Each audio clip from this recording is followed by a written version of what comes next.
दिल्ली से गोवा की उड़ान में एक सज्जन मिले, साथ में उनकी पत्नी भी थी। सज्जन की उम्र करीब 80 साल रही होगी। मैंने पूछा नहीं, लेकिन उनकी पत्नी भी देखने में 75 पार ही लग रही थी। उम्र के सहज प्रभाव को छोड़ दे तो दोनों करीब करीब फिट थे। पत्नी खिड़की की ओर बैठी थी, सज्जन बीच में और मैं सबसे किनारे वाली सीट पर था।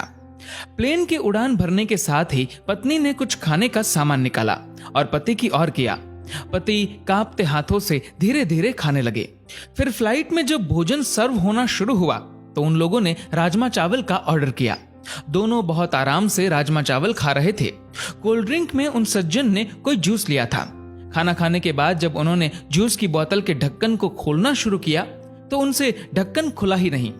सज्जन कांपते हाथों से उसे खोलने की कोशिश कर रहे थे। मैं लगातार उनकी ओर देख रहा था।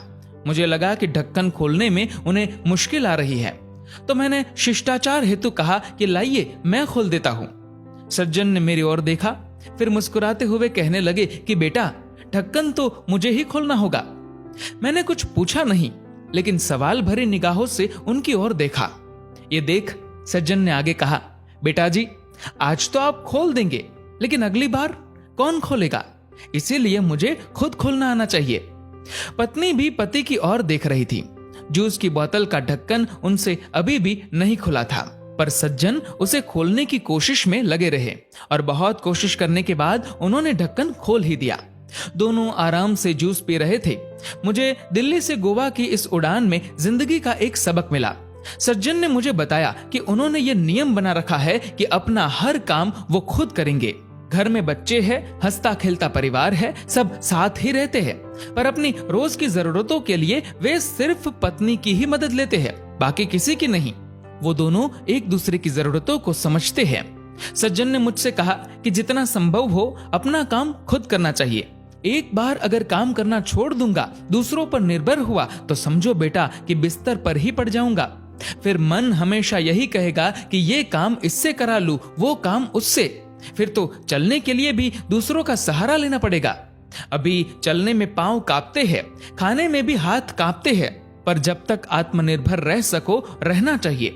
हम गोवा जा रहे हैं, 2 दिन वहीं रहेंगे। हम महीने में 1-2 बार ऐसे ही घूमने निकल जाते हैं। बेटे बहू कहते हैं कि अकेले मुश्किल होगी, पर उन्हें कौन समझाए कि मुश्किल तो तब होगी जब हम घूमना फिरना बंद करके खुद को घर में कैद कर लेंगे। पूरी जिंदगी खूब काम किया, अब सब बेटों को देकर अपने लिए महीने के पैसे तय कर रखे हैं और हम दोनों उसी में आराम से घूमते हैं। जहां जाना होता है एजेंट टिकट बुक करा देता है, घर पर टैक्सी आ जाती है, वापसी में एयरपोर्ट पर भी टैक्सी ही आ जाती है। होटल में कोई तकलीफ होनी नहीं है। स्वास्थ्य व उम्र अनुसार वे एकदम ठीक है। कभी कभी जूस की बोतल ही नहीं खुलती, पर थोड़ा दम लगाओ तो वो भी खुल ही जाती है। मेरी तो आंखें ही खुली की खुली रह गई। मैंने तय किया था कि इस बार की उड़ान में लैपटॉप पर एक पूरी फिल्म देख लूंगा, पर यहाँ तो मैंने कुछ पलों में पूरे जीवन की फिल्म ही देख ली। एक ऐसी फिल्म जिसमें जीवन जीने का संदेश छिपा था। दोस्तों, जब तक हो सके आत्मनिर्भर रहो। अपना काम जहां तक संभव हो स्वयं ही करो।